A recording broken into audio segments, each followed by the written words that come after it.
신명기에 이제 드디어 모세가 어떻게 보면은 서론적인 부분들을 여기 가데스 바네아 그리고 이제 모압 평지에서 가나안 땅에 들어가기 직전에 서론 마지막 다시 하나님의 율법을 자세히 설명하기 전에 서론격인 부분들이 끝나고 이제 본격적으로 하나님의 말씀을 전하기 이제 시작합니다. 1절 말씀에 보면 이스라엘아 이제 내가 너희에게 가르치는 규례와 법도를 듣고 준행하라. 그리하면 너희가 살리라. 이게 이제 신명기에서 계속적으로 반복되는 거예요. 하나님의 명령과 규례와 법도와 하나님의 말씀을 듣고 지켜라. 그러면 그 땅에 들어가서 너희들이 잘 살 것이다. 그 얘기를 이제 하게 되죠. 하나님의 말씀을 신기하죠? 하나님의 백성은 하나님의 백성이 아닌 사람들에 대해서 얘기하지 않고 하나님의 백성은 다름 아닌 하나님의 말씀을 지킬 때에 다른 것들을 이제 해결되는 것을 이제 봅니다. 꼭 집중해야 될 부분들을 얘기를 하고 있죠. 그러면 하나님의 말씀을 듣고 지킬 때 어떤 것들을 유념해야 되는가라고 할 때 이제 모세가 오늘 말씀엔 한 3가지 정도를 너희들 잘 지켜야 된다라고 얘기를 해줍니다. 한번 따라하겠습니다. 원본을 지키라. 2절 말씀 보면 내가 너희에게 명령하는 말을 너희는 뭐라 그래요? 가감하지 말고 내가 너희에게 내리는 너희의 하나님 여호와의 명령을 지키라. 그럼 하나님께서 주신 말씀 이제 십계명이라는 돌판에 새겨주고 나중에는 이제 다 기록하게 되는데 하나님께서 이제 하나님의 명령을 내리십니다. 그 하나님의 말씀에 붙이거나 빼지 말아라 라고 얘기해요. 붙이거나 빼지는 않겠죠. 근데 그 기록이나 이제 십계명은 빼지는 않겠지만 자기 자신이 이제 취사 선택하는 것을 하나님이 금하고 있습니다.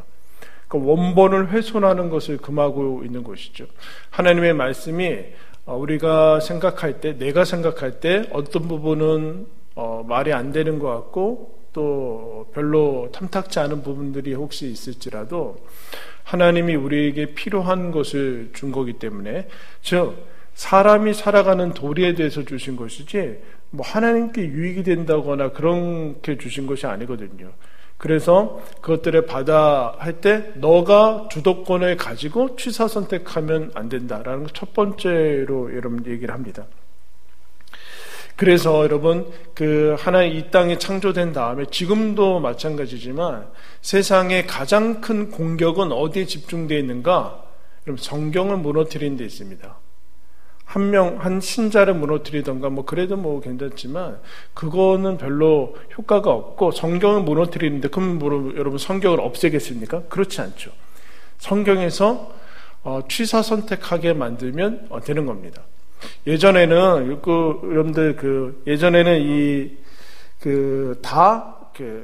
필사를 하지 않았습니까? 인쇄술이 종교개혁이 이제 일어난 가장 중요한 원인 중에 이제 인쇄술이 발달하면서 모든 성도들한테 성경책이 이제 다 가게 되는데, 그래서 저기 인천 쪽에 가면은 성경 박물관에 있는데 거기에 보면은 성경 한 권에 이제 이만큼 필사한 게 있어요. 그게 예를 들면은 우리나라 돈으로는 1억 이렇게 된 거죠. 그래서 부자 아니고는 재벌 정도 아니면은 성경책을 가지고 있지 않았어요. 종교개혁 전까지. 이 구약 시대는 당연히 양피지나 두루마리 같은 거로 이제 써서 보고 있기 때문에, 그런데 히브리어로 쓰여 있는데 하나님 여호와의 이름을 막는 데에 일컫지 말라라고 했기 때문에 그것을 필사할 때 하나님이라는 것 실제로 그랬겠죠. 그거 쓰기 전에 다시 목욕하고 와서 다시 쓰고, 점 하나 틀리면 처음부터 다시 쓰고 이럴 정도로 이 경전, 이 성경에 대한 대하는 마음이 달라졌는데, 인쇄술이 나오면서 우리가 모든 사람들이 읽으면서 하나님의 말씀을 아주 가까이 하고 하는 것과 동시에 이것이 하나의 일반 책으로 취급받기 시작했어요. 책. 여기저기 다 있고 근데 여러분 오늘날에도 전 세계에서 여러분 성경책 가지고 있으면 사형당하는 나라들이 있습니다. 많이 있습니다. 성경책 가지고 있는 것 자체가 목숨을 잃는 그래서 요만큼 막 잘라져 있는 것 같고 뭐 그렇게 하는 나라가 있는데, 가장 큰 공격은 무엇인가? 성경을 무너뜨리면 되는데 성경을 어떻게 파괴시키는가? 예전에는 누구나 다 이 성경은 하나님의 말씀이다라고 누구나 다 여러분 믿고 고백을 했습니다. 그런데 이제 점점 여러분 성경책에도 여러분 빨간 글씨 있고 막 그렇죠? 별로 좋지 않습니다, 이거. 별로 좋지 않아요. 그게 강조하고 그것도 현관펜도 이렇게 여러 하시지만, 처음부터 창세기부터 요한계시록까지 하나님이 다 필요해서 주신 것이죠. 우리가 구분하기 위해서, 강조하기 위해서 이렇게 색깔로 다르고 이렇게 장절도 구분하고 그렇게 됐는데, 그것까지는 좋은데, 이제 학자들이 더 이상 이거를 그대로 가감하지 않고 밖에는 너무 지루한 거예요.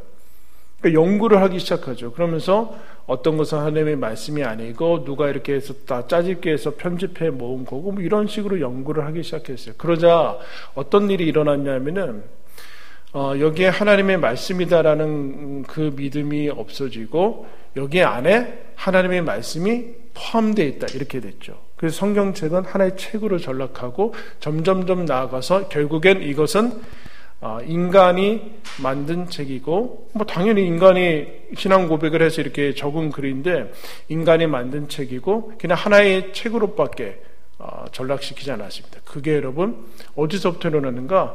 외부에서부터 일어나지 않고 여러분 유럽과 미국의 신학교에서 일어났습니다. 신학자들이 일어나서, 그래서 유럽이 그 기독교가 쇠퇴한 그 중심에 보면은 성경에 대한 그 하나님에 대한 말씀이라는 그 사실, 믿음이 다 깨어지고 그 다음부터 이제 그러면은 더 이상 볼 필요가 없죠.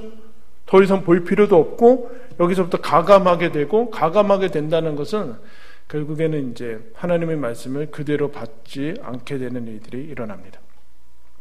그래서 하나님께서 그 모세가 너희들 가감하지 말고 여호와의 명령을 지키라라고 하면서 하나의 그 이스라엘 역사 가운데 나타났던 하나의 본보기를 얘기를 해줘요. 그게 3절 말씀인데, 여호와께서 바알브올의 일로 말미암아 행하신 바를 너희가 눈으로 보았거니와 바알브올에 따른 모든 사람을 너희의 하나님 여호와께서 너희 가운데서 멸망시켰다. 바알브올이라는 것은 이제 모압의 우상인데, 여러분 이 사건이 앞에 신명기 앞에 보면 이제 한 군데 찾겠습니다. 지난주보다 많이 안 찾아요. 신명기 민수기 25장으로 가겠습니다.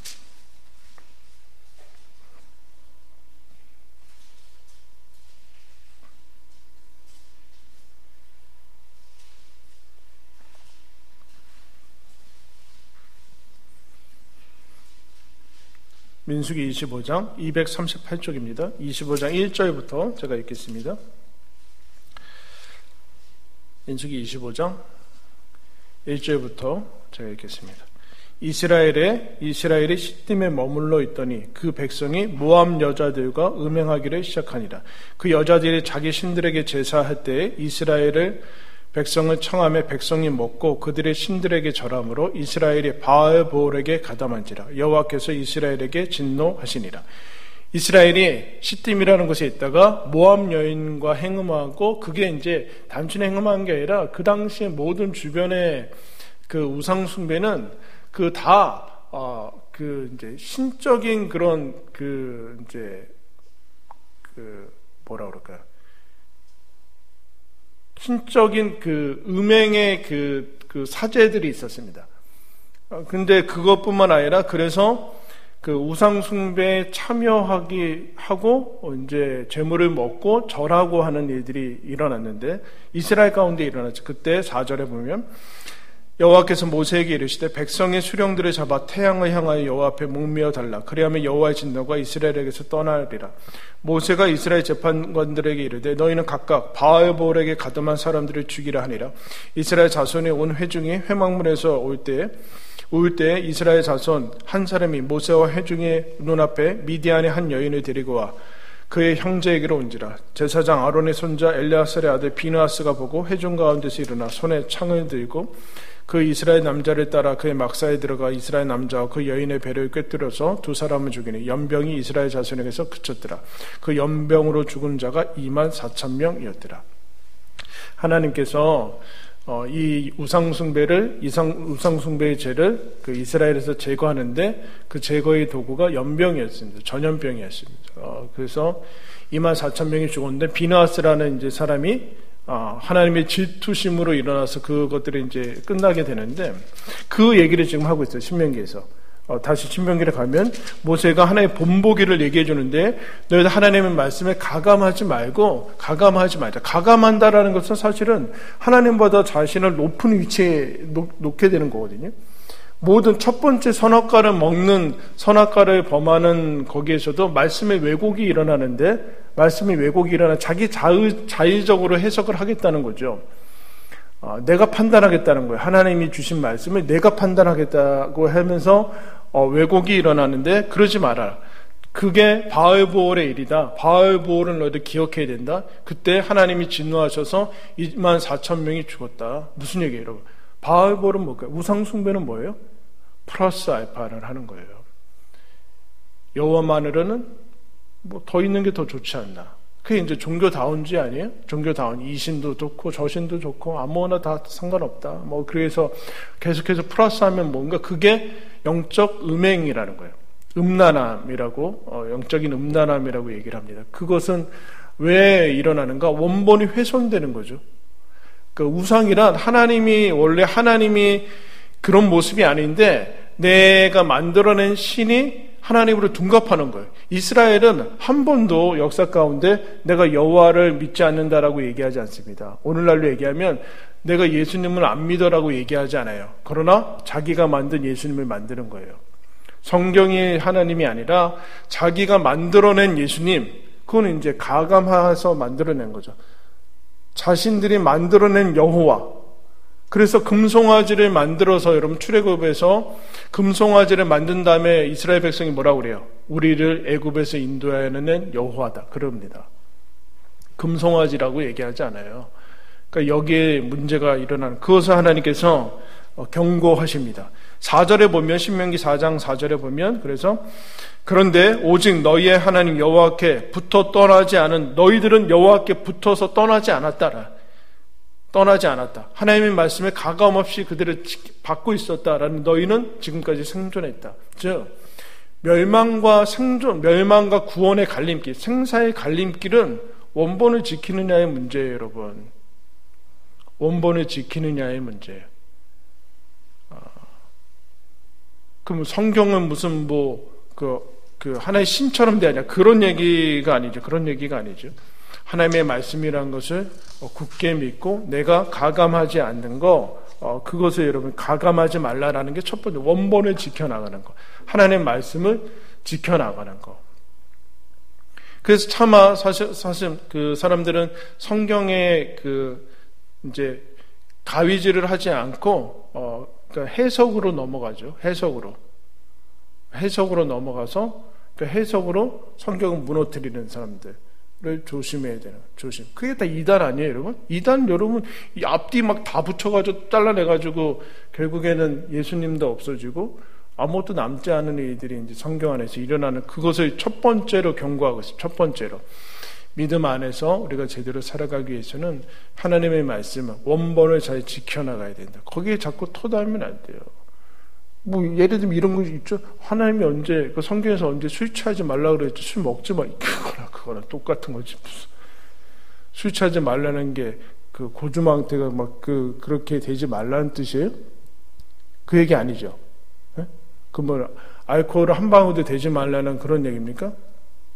그 먹으라고 그랬다고 또 이런 그런 소리가 아니라 그런 하나님의 뜻을 잘 지켜나가야 된다. 그래서 여러분 계시록의 마지막 성경의 마지막에 이런 얘기하지 않습니까?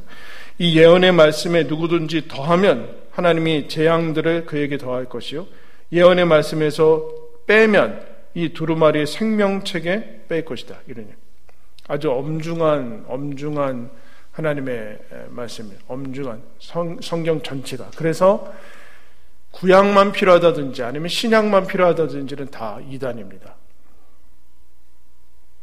우리는 새 시대에 사니까 신약만 가지고 있다. 이단이에요. 유대교 이런 거는 다 신약을 인정하지 않죠? 역시 여러분 아무 상관없는 거예요. 하나님의 말씀 전체를 잘 지켜나가는 게 잠깐 어렵고 힘들지 모르지만 아주 중요한 부분이다라는 것을 지금 모세가 얘기를 합니다. 그래서 그 다음에 원본을 지키라고, 그 다음에 그러면 이 원본 하나님의 말씀을 가감하지 말고 그대로 들으라는 것은 왜 그럴까요? 두 번째 따라하겠습니다. 행함을 지키라. 5절 말씀에 보면 내가 나의 하나님 여호와께서 명령하신 대로 규례와 법도를 너희에게 가르쳤나니 이는 너희가 들어가서 기업으로 차지할 땅에서 뭐라고요? 그대로 행하게 하려 함인즉. 그럼 명령의 목적, 하나님의 말씀을 선포하는 목적은 들으라고 하는 게 아니에요. 그럼 뭐예요? 행하라고 하는 거예요. 행하라고. 듣고 끝내는 거는 가짜 신앙이다. 행함 없는 믿음은 죽은 믿음입니다. 그러니까 귀로 듣고 지식적으로 알고 하는 것으로 끝나면 그거는 그 하나님의 말씀이 선포되는 목적이 아니라는 얘기예요. 행해야 된다. 살아야 된다라고 해요. 그 뭐라고 그래? 근데 5절에 그대로 행해야 된다. 그대로. 그러니까 원본과 일치가 되고 그대로 행해야 되는, 여기에 위험이 있죠. 어때요? 아까 원본을 가감하는 위험이 있을 뿐만 아니라 원본은 가감하지 않더라도 행함에서 가감할 수 있어요. 이게 뭘까요? 선택적인 순종이에요. 내가 하고 싶을 때, 내가 순종하고 싶을 때, 내 순종하기 쉬운 거, 그런 것만 골라서 순종할 때 그건 역시 그대로 행하지 않고 여기 선택적인 순종이 있는 거죠. 그러면 결국엔 선택적인 불순종인 거예요. 그것을 그대로 행함을 지켜야 된다. 너희들 행함을 하나님 말씀대로 그대로 지켜야 된다. 근데 여러분 왜 그럴까요? 이게 처음에는 안 그래요. 이스라엘 백성도 막 출애굽해가지고 홍해 기적 보고 애굽 막 다 죽는 거, 바닷가운데 죽는 거 보고 막 그러면 그때 막, 그런데 시간이 지나면 하나님 말씀 지키는 게 어떻게 느껴져요? 짐처럼 느껴지죠. 왜 저렇게 안 사는데 다른 사람들은 우리는 왜 이래야 되는가, 부담이고 짐처럼 막 느껴지기 이러면 시작합니다. 근데 하나님이 뭐라고 하는가? 이런 얘기를 해요. 6절에 너희는 지켜 행하라. 이것이 여러 민족 앞에서 너희의 지혜요 너희의 지식이다. 행하는 것 자체가 지혜와 지식이 있는 거다. 봐라. 7절 8절에 보면 우리 하나님께서 세상에 어떤 신이 기도할 때 우리와 같이 하나님이 가까이 하신 신이 어디 있고 이처럼 공의로운 법도와 규례가 어디냐. 여러분 오늘날도 그런지 모르겠어요. 당시의 모든 법도와 규례는 왕권을 지키기 위해서 여러분 다 주어집니다. 백성을 위해 주어지지 않아요. 백성을 위해서 주어지는 그 모든 사람이 공평하게 여기지 않고 그냥 왕을 위해서 모든 사람은 다 이제 굴복하기 위해서 세워진 법도들이지. 근데 하나님은 그렇지 않고 이스라엘 백성 전체를 위해서 이 규례와 법도를 주십니다. 이건 너희들의 특권이다. 하나님의 말씀을 행할 수 있는 것 자체가 특권이고 지혜고 영광이고 유익이고 구별되는 것이다. 이처럼 귀한 것들은 행함을 지켜야 된다. 행함. 그래서 여러분 듣고 끝내면 안 되고 듣고 행해야 되는 것을 여러분 기억을 해. 행하는 쪽으로. 그러니까 내가 하나님의 말씀을 원본을 지키지 않으면 하나님의 말씀이 아니니까 지킬 수가 없잖아요. 그러니까 하나님의 말씀을 지키고 그 들은 대로 어떻게든 완벽하지 않더라도 전심을 다해서 행하려는 그 행함을 지켜나가는 것이 중요하죠. 행함을 지켜나가는. 행함에서 가감하지 말고 선택적으로 순종하지 말고. 그 다음에 모세가 뭐라고 하는가 따라하겠습니다. 마음을 지키라. 9절 말씀 한번 다 같이 읽을까요? 시작. 오직 너는 스스로 삼가며 내 마음을 힘써 지키라. 마음을 지켜. 왜 이런 얘기 할까요, 여러분? 행함도 계속하다 보면 뭐가 떨어질 것 같아요? 행함은 계속하면은 익숙해져요. 그죠? 반복하고 하면은 대단히 익숙해지고 그 문화라는 것에 젖습니다. 젖어서 그 다음부터는 어떤 위험이 있는가 마음을 안 들여도 할 수 있어요. 이거 하나님께서 경고하시죠? 예수님이 경고하시잖아요. 그 당시 최고의 종교 지도자들이 행했던 위험 뭐예요?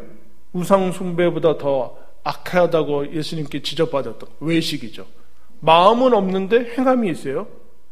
행함을 그대로 지킬 뿐만 아니라 하나님 말씀보다 엄청나게 첨가시켜가지고 막 수백 개로 만들어가지고 세분화시켜가지고 엄청나게 지키는데 문제는 뭐냐면은 거기 마음이 없어요. 마음이 가감되는 거예요. 마음이 쑥 빠져 있어요. 이게 외식인데 외식 이런 거 하지 말아라. 이런 거 하지 말아라. 근데 9절에 보면 마음을 지켜라라고 하면서 어떻게 지키는가라고 할 때 이렇게 얘기해요. 그리하여 너가 눈으로 본 그 일을 잊어버리지 말라. 하나님의 수많은 기적들과 이적들과 역사를 보지 않았습니까? 그거 잊어버리지 말아라. 그리고 너가 생존하는 날 동안에 그 일을 내 마음에서 떠나지 않도록 조심해라. 잊어버리지 말고, 뭐 똑같은 얘기죠. 내 마음에서 떠나버리지 말고. 그럼 마음을 지킨다는 게 뭐예요, 여러분? 마음을 지키는 거? 그럼 기적과 하나님의 말씀과 그래서 어떤 거를 잊어버리지 말라고 하냐면 예를 드는데 11절에 이런 예를 들어요. 너희가 가까이 나와서 산 아래에 섰을 때 그 산에 불이 붙어 불길이 충천하고 어둠과 구름과 흑암이 덮였는데 여호와께서 불길 중에서 너희에게 말씀하시되 음성이었다. 너희가 말소리만 듣고 형상은 보지 못하였다. 이스라엘 백성 가운데 광야 생활 내내 구름 기둥과 불 기둥뿐만 아니라 하나님이 형체는 나타내지 않았지만 불 가운데 임하고 십계명도 그렇게 얘기하셨고 하나님의 임재와 영광을 정말 매일같이 보여주셨어요. 매일 하늘에서 만나가 내리고 그것을 잊어버리지 말아서 어떤 마음을 유지해야 되는가, 어떤 마음을 도대체 무슨 마음을 유지하도록 지켜야 되는가 라고 할 때 10절에 이렇게 얘기하죠. 10절에 내가 호렙산에서 내 하나님 여호와 앞에 섰던 날에 여호와께서 내게 이르시기를 나에게 백성을 모으라. 내가 그들에게 내 말을 들려주어 그들이 세상 사는 날 동안 뭐라 그래요? 나를 경외함을 배우게 할 것이다. 그러니까 어떤 마음을 유지해야 되는가? 어떤 마음을 유지해야 되는가? 경외하는 마음을 유지해야 돼요. 즉 하나님이 하나님이시구나. 하나님이 하나님이시구나. 하나님은 얼마든지 모든 것이 가능할 뿐만 아니라 우리의 생사화복을 주관하시는 분이고 우리를 엄청나게 사랑하시는 분이고 우리 그래서 죄를 눈여겨보시지 않는 분. 죄를 용납하지 않으신 분, 이 모든 것들을 다 하나님에 대한 감각이 잊어버리지 않도록 스스로 조심해서 하나님 경외하는 마음을 지켜라.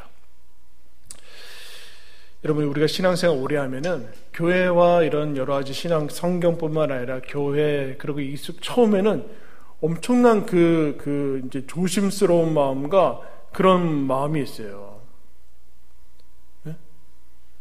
옛날에는 여기 못 올라왔다니까요. 예를 들면 이런 데 못 올라왔어요.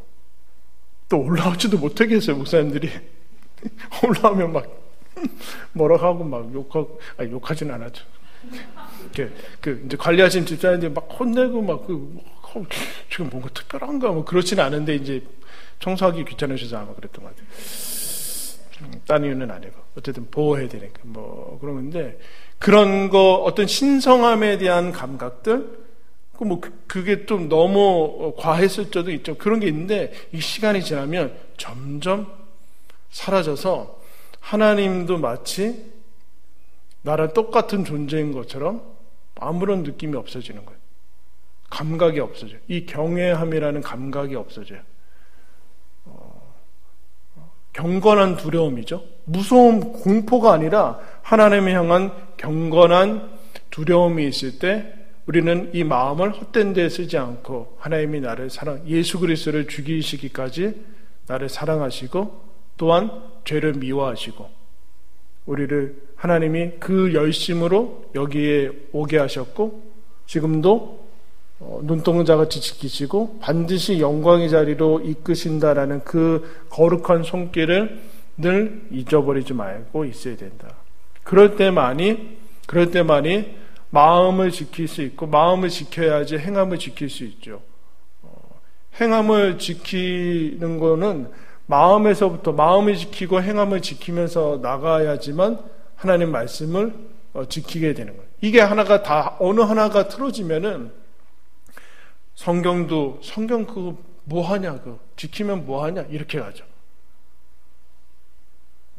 근데 그 전에 이미 마음은 하나님에게서 떠났고 행함도 흐트러지고 그러다 보니까 성경을 붙들 이유들이 없게 여러분 되는 겁니다. 그래서 마음을 지키고 14절에 그 얘기를 한 다음에 마지막으로 다시 얘기합니다. 그때 여호와께서 내게 명령하사 너희에게 규례와 법도를 교훈하게 하셨나니 이는 너희가 건너가 받을 땅에서 행하게 하려 함이라. 여러분, 하나님 말씀을 그 원본을 지키고 또 그대로 행하고 마음을 지켜서 경외하는 마음을 지킬 때, 그럴 때 여러분 우리의 생명이 지켜집니다. 오늘 설교 제목이 지켜야 지킬 수 있습니다. 마음을 지켜야 가정이 지켜지는 겁니다. 가정을 지킨다고 해서 가정이 지켜지지 않아요. 하나님의 말씀을 행하는 것을 지켜야 생명과 행복이 지켜집니다. 여러분들이 다 지키려고 애쓰는 그 모든 것이 무엇입니까? 여러분, 그거 하나님의 말씀을 지켜야 하나님. 그래서 하나님 계속 너희들 이것을 지켜야 그 땅에 들어가서 오래 번영을 누릴 것이다. 그 얘기를. 지킬 것을 지켜야지 여러분 지킬 수 있습니다. 마음을 지키고 하나님의 말씀을 행하고 그럴 때만이 우리가 소중하게 여기는 것들을, 그 모든 것, 자녀건, 그럼 자녀들 사랑하시죠? 사랑하지 않는 부모가 어디 있어요? 자녀를 사랑한다는 것은 말씀을 지켜야 돼요. 말씀을 지키는 부모를 봐야 자녀들이 사는 거예요. 그렇죠? 그렇지 않으면 내 사랑하는 자녀는 나 때문에 살 수 없어요. 영생을 얻을 수 없어요. 지켜야 될 것을 지키는 것. 이게 신명기에서 얘기하는 우리 신앙인들에게 주어진 가장 큰 특권이요, 여러분 지혜요, 은혜입니다.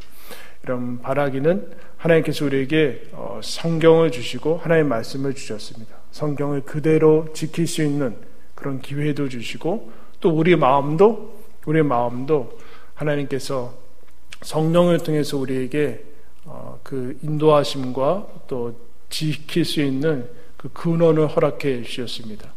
그러면 이것을 잘 지켜나갈 때 하나님께서 우리에게 주어진 그 모든 것들을 소중하게 정말 지키며 누릴 수 있다라는 사실을 여러분 기억하면서 내가 어디가 지금 문제가 있는가 돌아보시고 그것들을 다시 지켜나가는 저와 여러분들 되기를 예수님의 이름으로 축원합니다. 우리 아까